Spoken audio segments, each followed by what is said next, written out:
গো, তোমার জন্য সারপ্রাইজ আছে। যাও দেখো গিয়ে ফ্রিজে। মিথ্যা কথা। যাও দেখো। চোখ দিচ্ছ? যাও যাও দেখো। সত্যি তো?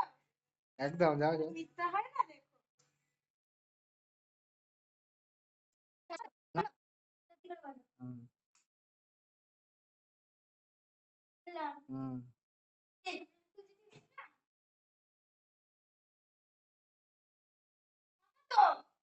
ওইটা ওইটা। আমার বর আমাকে না বলে আমার জন্য একটা সারপ্রাইজ রেখেছে। আমাকে বলেছে, আমি বিশ্বাস করিনি। সেটা হয়তো আমার ভিডিওটা দেখেই তোমরা বুঝতে পেরেছো। তো পরে সারপ্রাইজটা পাওয়ার পর আমি কতটা খুশি হয়েছি তোমরা আমার ভিডিওটা দেখেই বুঝতে পারছো। এরকম ছোট ছোট সারপ্রাইজ পেতে না খুব ভালো লাগে জীবনে। এই সব ছোট ছোট জিনিসের গুরুত্ব না অনেক বেশি, অনেক। কার কার আমার মতো এরকম সারপ্রাইজ পেতে ভালো লাগে কমেন্ট করে জানিও।